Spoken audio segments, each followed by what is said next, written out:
Hi guys, आप सबका हमारे YouTube channel Tasmiya career academy पे स्वागत है। गाइज, आज जो हम आपको डिटेल देने जा रहे हैं वो देने जा रहे हैं IOCL assistant quality control officers recruitment 2025 के नोटिफिकेशन के बारे में। IOCL यानी कि इंडियन ऑयल कॉर्पोरेशन लिमिटेड ने असिस्टेंट क्वालिटी कंट्रोल ऑफिसर्स की 97 वैकेंसीज के लिए अपना नोटिफिकेशन जारी किया है। अगर आप भी इन वैकेंसीज के लिए अप्लाई करना चाहते हैं तो गाइज ये वीडियो आपके लिए बहुत ज्यादा इंपॉर्टेंट है, क्योंकि इस वीडियो में हमने पूरा डिटेल में बताया कि क्या मिनिमम क्वालिफिकेशन मांगी गई है, क्या आपका सिलेक्शन प्रोसेस रहेगा, लास्ट डेट अप्लाई करने की कब है और ऑनलाइन जाकर के कैसे आपको रजिस्ट्रेशन और फॉर्मेलिटीज पूरी करनी होगी। तो गाइज पूरा वीडियो देखिएगा और साथ ही साथ में हमारे इस यूट्यूब चैनल को सब्सक्राइब कर लें, लाइक करें और ज्यादा से ज्यादा शेयर करें। तो गाइस सबसे पहले बात करते हैं इनकी ऑफिशियल वेबसाइट की। इनकी जो ऑफिशियल वेबसाइट है वो है www.iocl.com, जहां पर जाकर के आपको रजिस्ट्रेशन और फॉर्मेलिटीज पूरी करनी होगी। रिक्रूटमेंट अथॉरिटी आपकी IOCL रहेगी यानी कि इंडियन ऑयल कॉर्पोरेशन लिमिटेड रहेगी। पोस्ट नेम की अगर बात करें तो असिस्टेंट क्वालिटी कंट्रोल ऑफिसर्स की रहेगी, जो कि आपकी परमानेंट यानी कि रेगुलर जॉब रहेगी। जेंडर की अगर बात करें तो मेल एंड फीमेल यानी कि man and women both can apply for these vacancies. Total vacancies जो है 97 वैकेंसीज के लिए नोटिफिकेशन जारी किया गया है। जॉब लोकेशन की अगर बात करें तो सिलेक्शन होने के बाद जहां जहां IOCL की यूनिट्स हैं, ब्रांचेस हैं, आपकी कहीं भी ऑल ओवर इंडिया आपकी पोस्टिंग दी जा सकती है।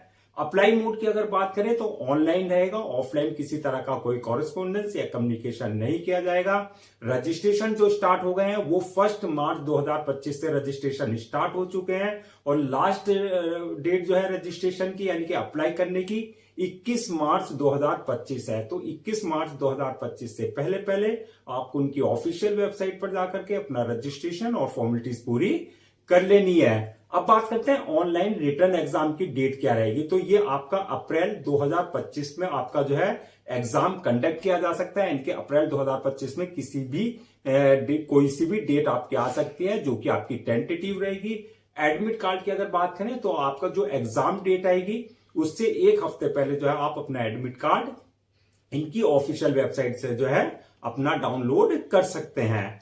अब नेक्स्ट बात करते हैं कि एप्लीकेशन फीस क्या रखी गई है। तो एप्लीकेशन फीस की अगर हम बात करें तो अगर आप जनरल, OBC या EWS कैटेगरी में आते हैं तो आपके लिए एप्लीकेशन फीस 600 रुपए रखी गई है। और अगर आप SC, ST, फिजिकल हैंडीकैप या एक्स सर्विसमैन इस कैटेगरी में अगर आप आते हैं तो आपके लिए एप्लीकेशन फीस जो है निल यानी कि आप एग्जेम्प्टेड रखे गए, आपको किसी तरह की कोई एप्लीकेशन फीस देने की जरूरत नहीं है। अब बात करते हैं पेमेंट मोड की। तो पेमेंट मोड यानी कि जो आपकी एप्लीकेशन फीस रहेगी वो at the time of registration आप अपने debit card, credit card, net banking, UPI या जो पेमेंट गेटवे है उनका उसके थ्रू जो है आप अपनी एप्लीकेशन फीस जो है ऑनलाइन अपनी कैटेगरी के अकॉर्डिंग जो है डिपॉजिट कर सकते हैं। नेक्स्ट बात करते हैं कि एलिजिबिलिटी क्राइटेरिया क्या मांगा गया है, यानी कि क्या मिनिमम एजुकेशनल क्वालिफिकेशन मांगी गई है। तो एजुकेशनल क्वालिफिकेशन की अगर बात करें तो मास्टर डिग्री इन केमिस्ट्री या इसके इक्विवेलेंट कोई और डिग्री आपके पास होनी चाहिए फ्रॉम रिकॉग्नाइज्ड बोर्ड और इंस्टीट्यूशन से, plus minimum 2 years experience in relevant field में आपके पास होना चाहिए। तो ये क्राइटेरिया रखा गया है। एज लिमिट की अगर बात करें तो मैक्सिमम 30 साल तक, यानी कि अगर आपकी 30 साल के अंदर है एज तो आप इन वैकेंसीज के लिए अप्लाई कर सकते हैं। एज रिलैक्सेशन एज पर गवर्नमेंट रूल्स एंड रेगुलेशंस, जो आपको रिजर्व कैटेगरीज वाले जैसे SC, ST, OBC वगैरह को एज रिलैक्सेशन दिया जाता है वो प्रॉपर आपको जो है एज रिलैक्सेशन दिया जाएगा।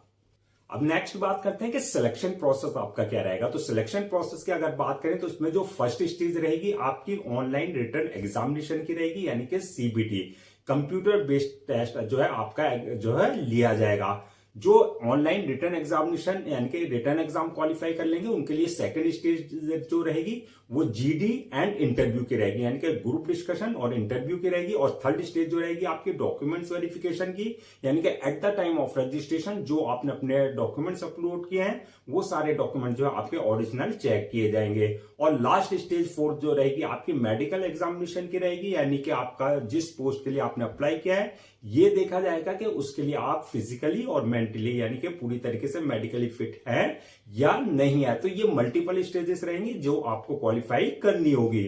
अब नेक्स्ट बात करते हैं कि आपका जो ऑनलाइन रिटर्न एग्जाम होगा, जो सीबीटी होगा, कंप्यूटर बेस्ड टेस्ट, उसका क्या एग्जाम पैटर्न रहेगा, क्या उसका सिलेबस रहेगा। तो सबसे पहले हम बात करते हैं एग्जाम पैटर्न की। तो एग्जाम पैटर्न जैसे कि हमने बताया ऑनलाइन रहेगा, यानी कि सीबीटी कंप्यूटर बेस्ड टेस्ट होगा आपका। दूसरा ऑब्जेक्टिव टाइप क्वेश्चन होंगे, यानी कि MCQ type multiple choice question होंगे। टोटल क्वेश्चन जो रहेंगे 135 क्वेश्चन रहेंगे, जो कि आपके 135 ही मार्क्स के रहेंगे, यानी कि एक क्वेश्चन जो है आपका 1 मार्क का रहेगा। टाइम की अगर बात करें तो 2 घंटे का टाइम आपको दिया जाएगा पेपर को सॉल्व करने का। निगेटिव मार्किंग, किसी तरह की कोई निगेटिव मार्किंग रॉन्ग आंसर के लिए नहीं रखी गई है। मीडियम की अगर बात करें, मीडियम ऑफ एग्जामिनेशन की, तो हिंदी और इंग्लिश दोनों लैंग्वेज में आपका पेपर होगा। जिस लैंग्वेज में आप कंफर्टेबल हो उस लैंग्वेज में आप अपना आंसर दे सकते हैं। नेक्स्ट बात करते हैं कि आपका सिलेबस क्या रहेगा, यानी कि कहां से आपका क्वेश्चंस पूछे जाएंगे। तो सिलेबस जो रहेगा, ये पेपर जो रहेगा आपका 2 पार्ट में डिवाइड होगा, पार्ट 1 और पार्ट 2 में। पार्ट 1 में जो क्वेश्चंस रहेंगे वो आपके जनरल एप्टीट्यूड से रिलेटेड क्वेश्चंस रहेंगे, और पार्ट 2 में जो रहेगा वो आपकी प्रोफेशनल नॉलेज, यानी कि जो आपकी एजुकेशनल बैकग्राउंड है उससे रिलेटेड आपके क्वेश्चंस रहेंगे। तो ये सिलेबस जो है आपका रहेगा। अब बात करते हैं फाइनल मेरिट लिस्ट। तो फाइनल मेरिट लिस्ट जो बनेगी, जो आपने रिटन एग्जाम में मार्क्स ऑब्टेन किया है, प्लस ग्रुप डिस्कशन में, प्लस इंटरव्यू में जो मार्क्स आपने ऑब्टेन किया है, उस बेसिस पे जो है आपका फाइनल मेरिट लिस्ट तैयार की जाएगी। अब बात करते हैं सैलरी एंड अलाउंसेस की। तो सैलरी अलाउंसेस की अगर बात करें तो इसमें जो स्टार्टिंग सैलरी होगी 40,000 रहेगी, यानी कि 40,000 से स्टार्टिंग होगी, और 1,40,000 के बीच में रहेगी। यानी कि आपका सिलेक्शन होने के बाद जैसे जैसे आपको एक्सपीरियंस होगा उसके अकॉर्डिंग जो है आपका प्रमोशन और इंक्रीमेंट होता रहेगा। अलाउंसेस और अदर्स बेनिफिट्स की अगर बात करें तो एज पर IOCL नॉर्म्स के अकॉर्डिंग जो है एक एम्प्लॉय को जो है अलाउंसेस और अदर्स बेनिफिट्स दिए जाते हैं, वो सारे अलाउंसेस और अदर बेनिफिट्स आपको दिए जाएंगे। अब जो वैकेंसीज निकली हैं, ये 97 वैकेंसीज है। अगर हम इनको कैटेगरीज वाइज ब्रेक डाउन करें कि किस कास्ट के लिए कितनी वैकेंसी जो है रिजर्व रखी गई हैं, तो जनरल के लिए 45 वैकेंसीज रखी गई हैं, ओबीसी वालों के लिए 24 है, एससी वालों के लिए 13 है, एसटी वालों के लिए 6 है, ईडब्ल्यूएस वालों के लिए 9 वैकेंसीज रखी गई हैं। इस तरीके से 97 वैकेंसी जो है कास्ट वाइज जो आपकी जो है ब्रेकडाउन यानी कि रिजर्व रखी गई है। अब बात करते हैं कि जो आपका ये ऑनलाइन अप्लाई करने से पहले क्या क्या आपको सारे डॉक्यूमेंट्स अपने रेडी रखने हैं। तो सबसे पहले जो आपकी एकेडमिक क्वालिफिकेशन है, प्लस जो आपकी प्रोफेशनल क्वालिफिकेशन है, चाहे वो आपने सेमेस्टर वाइज के है, चाहे वो आपने ईयर वाइज के है, उसकी मार्कशीट, उसके सर्टिफिकेट्स आपके पास जो है स्कैन कॉपी करा करके आपको पहले से रखना है। प्लस जो है आपका जो एक्सपीरियंस सर्टिफिकेट है वो आपको पहले से स्कैन कॉपी करा करके रखना है। इसके अलावा जो है बर्थ सर्टिफिकेट, अगर आपकी 10th की मार्कशीट में डेट ऑफ बर्थ मेंशन नहीं है तो बर्थ सर्टिफिकेट आपके पास जो है कंसर्न अथॉरिटी से होना चाहिए। इसके अलावा जो है आपका डिसेबिलिटी सर्टिफिकेट, यानी कि अगर आप किसी तरह का फिजिकल हैंडीकैप का कोई रिजर्वेशन ले रहे हैं तो फिजिकल हैंडीकैप का जो है आपका जो है डिसेबिलिटी सर्टिफिकेट आपके पास कंसर्न अथॉरिटी से होना चाहिए। इसी तरीके से इनकम सर्टिफिकेट, अगर आप ईडब्ल्यूएस का किसी तरह का कोई रिजर्वेशन ले रहे हैं तो इनकम सर्टिफिकेट आपके पास जो है कंसर्न अथॉरिटी से आपके पास होना चाहिए। इसी तरीके से आपका जो है कास्ट सर्टिफिकेट, यानी कि अगर आप किसी तरह का कोई रिजर्वेशन SC ST OBC का ले रहे हैं तो कास्ट सर्टिफिकेट आपके पास जो है कंसर्न अथॉरिटी से आपके पास होना चाहिए। ऐसे ही आपके passport size photo, signature, thumb impression, ये सारे डॉक्यूमेंट जो आपको पहले से स्कैन कॉपी करा करके रखने हैं। अब बात करते हैं कि अप्लाई करने का क्या प्रोसीजर रहेगा। तो अप्लाई करने का जो हमने जैसे कि बताया था ऑनलाइन रहेगा, ऑफलाइन किसी तरह का कोई कॉरेस्पॉन्डेंस या कम्युनिकेशन नहीं किया जाएगा। ऑनलाइन अप्लाई करने के लिए सबसे पहले आपको उनकी ऑफिशियल वेबसाइट www.iocl.com पर विजिट करना है। जब आप होम पेज पर जाएंगे तो आपको व्हाट इज न्यू पे आपको जाना है। वहां जाने के बाद जो है आपको जाना है recruitment of assistant quality control officer 2025 के ऑप्शन पे आपको क्लिक करना है। वहां क्लिक करने के बाद जो है आपके पास नेक्स्ट ऑप्शन आएगा click here to apply online. यहां पर आपको जो है क्लिक करना है। यहां पर इस बात का ध्यान देना है, अगर आपने इनके पोर्टल पर अपने आप को पहले से रजिस्टर्ड नहीं करा रखा है तो आपको जो है न्यू रजिस्ट्रेशन पे जाकर के अपने valid email ID, personal details और मोबाइल नंबर से अपने आपको रजिस्टर्ड कराना है, जहां से आपका जो है यूजर नेम और पासवर्ड जनरेट हो जाएंगे जो आपके क्रेडेंशियल होंगे। अगर ऑलरेडी आपने इनके पोर्टल पर अपने आपको रजिस्टर करा रखा है तो आपका जो यूजर नेम पासवर्ड है, यानी कि जो आपका क्रेडेंशियल है उससे लॉग इन करना है। लॉग इन करने के बाद जो है आपको जो है हमारा जो एप्लीकेशन फॉर्म आएगा उसमें पूरी डिटेल्स आपको फिल करनी है, जहां आपकी पर्सनल डिटेल्स मांगी जाएगी, जैसे नाम, father name, mother name, date of birth, आपका एक्सपीरियंस, आपकी एकेडमिक क्वालिफिकेशन, आपकी प्रोफेशनल क्वालिफिकेशन, वो सारी जो है डिटेल्स आपको एक्यूरेट फिल करनी है।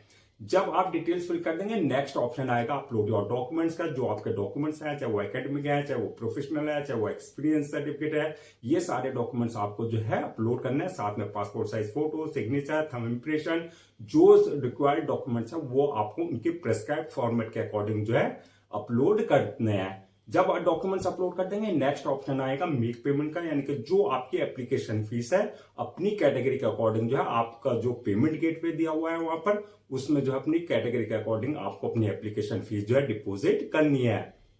एप्लीकेशन डिपॉजिट फीस डिपॉजिट करने के बाद जो है नेक्स्ट ऑप्शन आएगा आपके पास जो है अपलोड और आपका जो है फॉर्म सबमिशन का, यानी कि फॉर्म को सबमिट करने से पहले आपको एक बार आप फॉर्म को पूरा रिव्यू कर लेना है, यानी कि चेक कर लेना है जो डिटेल्स आपने भरी है उसमें किसी तरह की कोई मिस्टेक या एरर तो नहीं की है। अगर मिस्टेक किया है तो वहां रिव्यू में जाकर के जो है आप फॉर्म का करेक्शन कर सकते हैं। रिव्यू करने के बाद जो है फॉर्म को सबमिट कर दें और सबमिट करने के बाद जो है 1 या 2 कॉपी उसकी प्रिंट आउट जरूर ले लें for your future reference, so that आपके पास जो है हार्ड कॉपी के रूप में एक जो है ऑफिशियली रिकॉर्ड आपके पास हो जाए।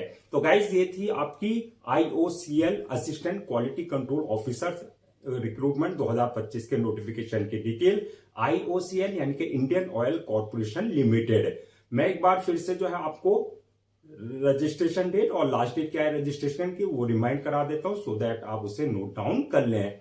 रजिस्ट्रेशन जो स्टार्ट हो गए हैं 1 मार्च 2025 से स्टार्ट हो चुके हैं और लास्ट डेट जो है रजिस्ट्रेशन की 21 मार्च 2025 है। तो 21 मार्च 2025 से पहले पहले आपको उनकी ऑफिशियल वेबसाइट पर जाकर के अपना रजिस्ट्रेशन और फॉर्मेलिटीज पूरी कर लेनी है। गाइस आई होप आपके सारे डाउट्स क्लियर हो गए होंगे। अगर अब भी आपको किसी तरह का कोई डाउट है या क्वेरी है तो आप हमसे कमेंट सेक्शन में पूछ सकते हैं, हम उसका रिप्लाई जरूर देंगे। गाइस हम आपके लिए जितने भी गवर्नमेंट जॉब्स हैं और गवर्नमेंट एग्जाम्स हैं उससे रिलेटेड जितने अपडेट्स होते हैं उन पर वीडियोस लेकर के आते हैं। इसके साथ साथ जो है प्रॉपर कैरियर गाइडेंस पे आपके लिए वीडियोस लेकर के आते हैं। अगर आप भी चाहते हैं कि आपको प्रॉपर कैरियर गाइडेंस मिलती रहे, साथ ही साथ में आपको गवर्नमेंट जॉब्स और गवर्नमेंट एग्जाम्स के पूरे अपडेट्स मिलते रहें, तो आप लोगों से हमारी रिक्वेस्ट है कि आप हमारे यूट्यूब चैनल को सब्सक्राइब कर लें, लाइक करें और ज्यादा से ज्यादा शेयर करें।